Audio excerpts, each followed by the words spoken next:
Students, जब भी हम इशू ऑफ शेयर्स चैप्टर के क्वेश्चंस करते हैं तो उसमें छोटी मोटी कुछ प्रॉब्लम्स होती हैं। आज उन प्रॉब्लम्स पे छोटे छोटे टिप्स आपको दूंगी, आपको याद रखना है। जैसे सबसे पहले प्रीमियम कैलकुलेट करना। प्रीमियम लिखा हुआ होता है कि 20% प्रीमियम आप शेयर्स पर मांग रहे हैं, तो 20% आपको किसका निकालना हो, ये यहाँ पर सबसे बड़ी कन्फ्यूज़न होती है। तो 20% आपको निकालना है जहाँ लिखा हुआ है जितने रुपए का एक शेयर है, जहाँ लिखा हुआ है company issued 10,000 shares of 10 each या 100 ईच। कहने का मतलब कि पर शेयर की जो वैल्यू है उस पर आपको 20% या 25% या 1/4 जो भी आपको क्वेश्चन में गिवन है, आपको पर शेयर की वैल्यू पे निकालना है, ना कि एप्लीकेशन मनी पे निकालना है। ठीक है। दूसरा है आपका फुल्ली पेड अप लिखा हुआ हो कब, जब आप शेयर्स री इशू कर रहे हैं। री इशू करते वक्त लिखा हुआ है कंपनी री इशूड शेयर्स, मान लीजिए 100 शेयर्स री इशू किए गए एट 8 पर शेयर, फुल्ली पेड अप। तो जितने पे री इशू किए हैं वो तो ऐड के बाद बता दिया कि 8 रुपये आपने मांगे हैं 100 शेयर्स पे, और फुल्ली पेड अप का मतलब है कि जितने रुपए का आपने ओरिजिनल इशू किया था उतने ही रुपए मानकर आपने 8 रुपये पर री इशू कर दिया। तो इसका मतलब फुल्ली पेड अप मतलब 10 रुपये का शेयर था, आपने 8 पे री इशू किया है, तो जो 2 रुपये आया वो आपने उनको डिस्काउंट दिया और ये जाएगा शेयर फॉर फीचर के अकाउंट में। ठीक है। फुल्ली पेड अप देखना है या देखना है कि 100 शेयर्स री इशूड एट 8 पर शेयर, यहाँ पे लिखना है 7 पेड अप या 8 पेड अप। अगर 7 पेड अप लिखा हुआ है तो इसका मतलब क्या है कि 7 रुपये चुकता मानकर आपने 8 पर री इशू कर दिया। तो जब 7 रुपये आप चुकता मान ही चुके हो, 1 रुपया एक्स्ट्रा आप इशू कर रहे हो, तो वहाँ पर 1 रुपया जो होगा वो किसके अंदर जाएगा, सिक्योरिटीज़ प्रीमियम के अंडर चला जाएगा। तो आपको ये ध्यान रखना है कि पेडअप कितना है या फुल्ली पेडअप है और आपने इशू कितने पे किया, ऐड के बाद कितना रुपया लिखा हुआ है। ठीक है। नेक्स्ट जो प्रॉब्लम आती है री इशू के टाइम पे ही, वो आती है कि कितना पैसा कैपिटल रिजर्व में ट्रांसफ़र किया जाए। कैपिटल रिजर्व में आप क्या करते हो, जो आपका बेनिफिट है, आपने शेयर्स फॉर फीचर किए, वो फॉर फीचर किए हुए शेयर्स को जब आप री इशू कर देते हो तो उसका जो बेनिफिट है वो आप कैपिटल रिजर्व में डाल देते हो। ठीक है। पहली बात तो ये, पहला नोट तो ये कि कैपिटल रिजर्व पे सिर्फ उतना ही पैसा ट्रांसफ़र होगा जितने शेयर्स आपने री इशू कर दिए हैं, सिर्फ उन्हीं का अमाउंट कैपिटल रिजर्व में ट्रांसफ़र होगा। ठीक है।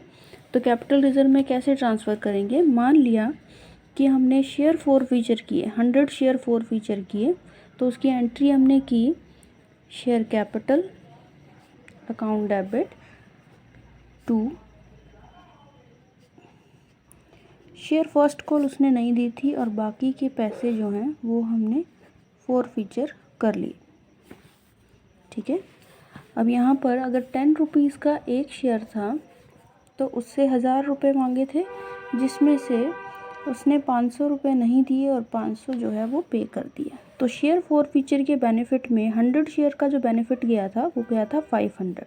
अगर हमने 100 शेयर ही री इशू कर दिए तो सारा का सारा बेनिफिट शेयर फॉर फीचर वो ट्रांसफ़र हो जाएगा कैपिटल रिजर्व में, एंट्री हो जाएगी शेयर फॉर फीचर, यहाँ क्रेडिट है, इसको हम ख़त्म करेंगे, इसको अकाउंट को क्लोज़ करेंगे,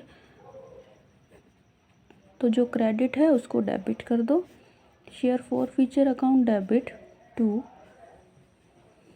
capital reserve account, directly 500 transfer हो जाएगा अगर आपने एट पार पे ये रीइशू किए हैं तो। ठीक है। और अगर आपने इसको जब री इशू किया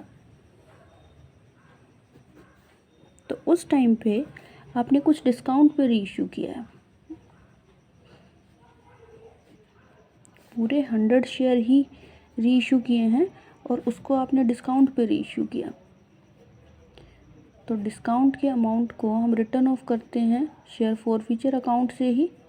तो शेयर फॉरफीचर अकाउंट मान लिया, अगर हमने 200 का डिस्काउंट पे री इशू कर दिया, तो यहाँ जो लॉस है वो हम इससे रिटर्न ऑफ करेंगे 500 से। 500 में से ये लॉस माइनस करके 300 आप शेयर कैपिटल में ट्रांसफ़र कर दोगे, ठीक है। और इससे ज़्यादा कंफ्यूज़न आती है तब जब आपने फॉरफीचर किए हों ज़्यादा शेयर। मान लिया फॉरफीचर किए आपने, जैसे अभी किए थे 100 शेयर्स, और री इशू किए 80 शेयर्स। तो इन दोनों में यहाँ पर सिर्फ़ और सिर्फ 80 शेयर्स पर ही जो बेनिफिट है वो कैपिटल रिजर्व में जाएगा। बाकी के 20 शेयर्स पर जो शेयर फॉरफीचर का बैलेंस है उसको हम बैलेंस शीट में ऐड करके दिखाएंगे, ठीक है। तो निकालेंगे कैसे, यहाँ आपको इक्वेशन लगानी पड़ेगी। If share forfeiture